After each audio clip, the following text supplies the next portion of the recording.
Millie y Christine McCoy fueron unas artistas y cantantes siamesas pigópagas que recorrieron el mundo como las Gemelas de Carolina, el Ruiseñor de dos cabezas y la octava maravilla del mundo durante el siglo XIX.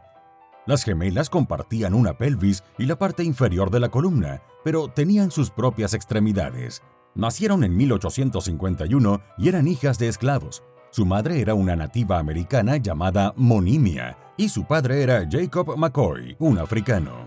Monimia y Jacob eran esclavos en Welches Creek, Carolina del Norte, que era propiedad de un herrero llamado Jabez Mackay. Durante su vida trabajaron como rarezas humanas y su peculiar condición fue explotada por muchos, pero fueron capaces de sobreponerse y alcanzar una gran fama internacional. Como las únicas gemelas siamesas afroamericanas de su época, recibieron la atención y reconocimiento del público, de los médicos y hasta de la realeza, dejando impactado a todo aquel que las veía actuar. Tanto así que durante su carrera ganaron una fortuna, convirtiéndose en un verdadero ejemplo de superación. Por eso, mis queridos blabladores, hoy les traemos las siamesas McCoy, de la esclavitud a la realeza. Soy Héctor y esto es Historia Bla Bla Bla. Producían dinero desde bebés. Recordemos que se trataba de la época de la esclavitud, así que tanto Millie, Christine y su mamá Monemia tenían dueño.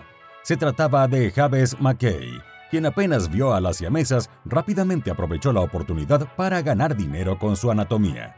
Así que, viendo que por su condición física nunca podrían trabajar para él, decidió venderlas junto con su madre a un showman de Carolina del Sur llamado John Purvis por $1,000 cuando las bebés tenían apenas 8 meses. Purvis comenzó a exhibir a Millie y Christine de inmediato, dándole a Mackay un porcentaje de las ganancias. Sin embargo, Purvis vendió a las hermanas 2 años después a Brower, un showman financiado por el comerciante Joseph Pearson Smith. Lo que decía la ciencia sobre ellas. En 1871, el Dr. William Pancoast en Filadelfia confirmó lo que innumerables médicos antes que él habían observado, que Millie y Christine compartían una vulva y un ano, pero tenían uretras y vejigas separadas. Durante años las examinaron más médicos de los que se puedan contar, y todos habían afirmado que las niñas estaban unidas, pero también se sorprendían por su comportamiento y desempeño refinados en comparación con la que ellos consideraban una monstruosidad de apariencia. Los exámenes solo se detuvieron una vez que Millie y Christine tuvieron la edad suficiente para protestar. Fueron compradas, vendidas y secuestradas durante toda su vida joven. Una vez que John Purvis las vendió a Brower y Smith en 1853, aparecieron en numerosos espectáculos itinerantes como las Gemelas de Carolina.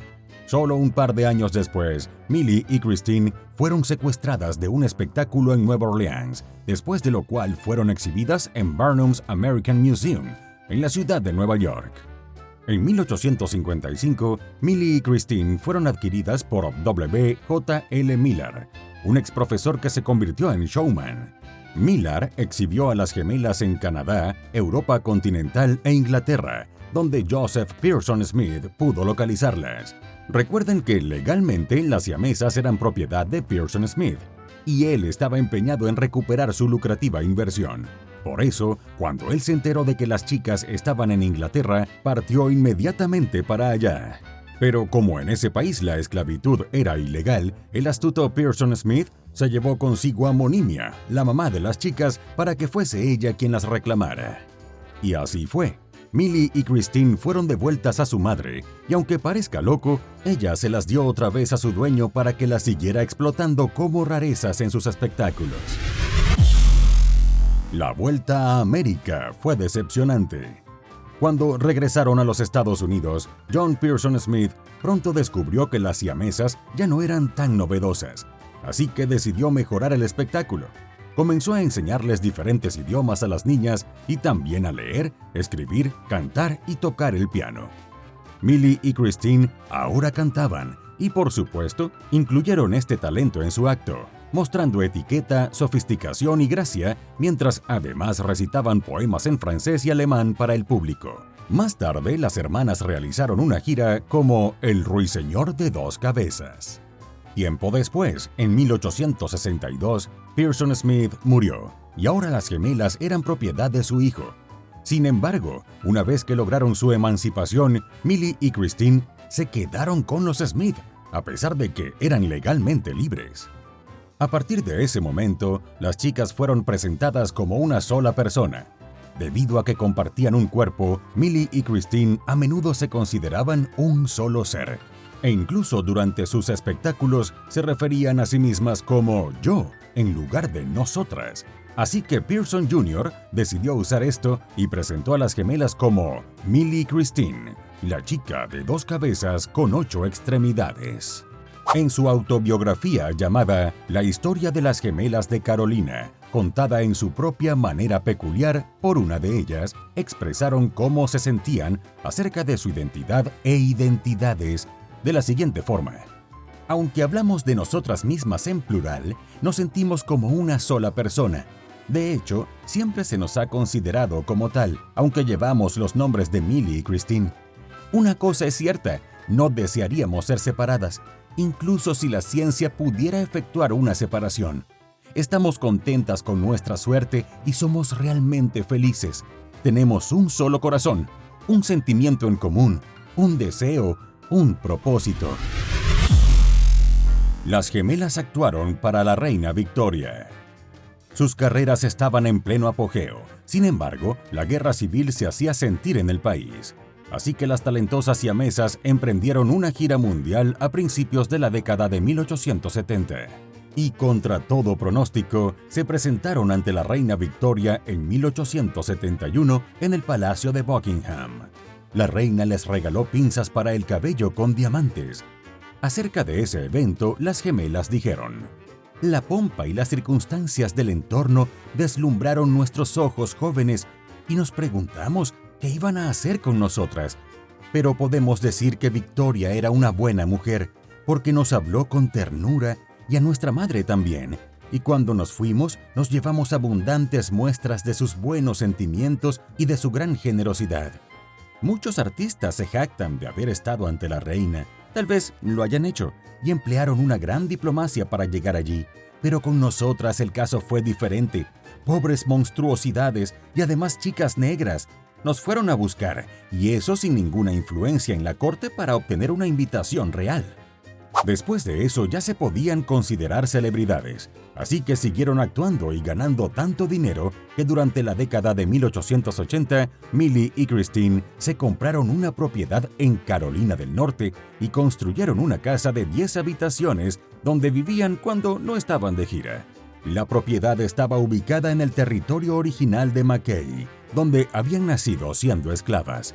La emoción por ese logro tiene que haber sido una de las más grandes sensaciones que una persona pueda experimentar. Las chicas continuaron de gira hasta 1900, cuando finalmente se retiraron. Ganaron $250,000. A pesar de que la familia Smith en principio era propietaria de las siamesas, ellas siempre sintieron afecto por ellos. Por eso, después de que Joseph Pearson Smith murió en 1862, Millie y Christine siempre apoyaron a su viuda. Gracias a que su carrera en el mundo del espectáculo fue tan exitosa, fueron capaces de mantener a la señora Smith y a la madre biológica de ellas, Monimia. Es que se dice que sin hacer mucho ruido, las gemelas McCoy ganaron la cuantiosa suma de $250,000 en su carrera. Nada mal para unas chicas que pocos años antes eran explotadas y llamadas abominaciones. Una muerte cruel. Millie enfermó de tuberculosis en 1912. No está claro en qué medida la enfermedad afectó a Christine, pero después de que Millie murió el 8 de octubre, no había forma de separar a las hermanas. Christine recibió una dosis letal de morfina entre 12 y 17 horas después de la muerte de su hermana. Así es, la pobre Christine tuvo que compartir el mismo cuerpo con su hermana muerta por más de medio día. Sin duda, una crueldad bárbara del destino. Murieron a los 61 años y fueron registradas como las hermanas siamesas más longevas hasta la fecha. Millie y Christine no querían que las incineraran después de su muerte, ni querían que las diseccionaran. En cambio, fueron enterradas en un ataúd especial hecho a la medida, con una lápida que decía: un alma con dos pensamientos, dos corazones que laten como uno. En 1969, la Sociedad Histórica del Condado de Columbus, en Carolina del Norte, trasladó sus restos al cementerio comunitario de Welches Creek. No hay duda de que la vida de las siamesas Millie y Christine McCoy es una historia de superación a una escala casi nunca vista. Su raza y su condición física prácticamente les aseguraba el peor de los destinos. Sin embargo, ellas decidieron que no serían víctimas y tomaron sus vidas bajo su control. Surgieron económicamente, viajaron por el mundo y hasta fueron agasajadas por una reina. Todas proezas que casi ninguna mujer de raza negra en esa época se atrevería siquiera a soñar. Por eso, mi querido Blablador, las hermanas siamesas McCoy fueron elegidas para pertenecer a los archivos increíbles de Historia Bla Bla Bla.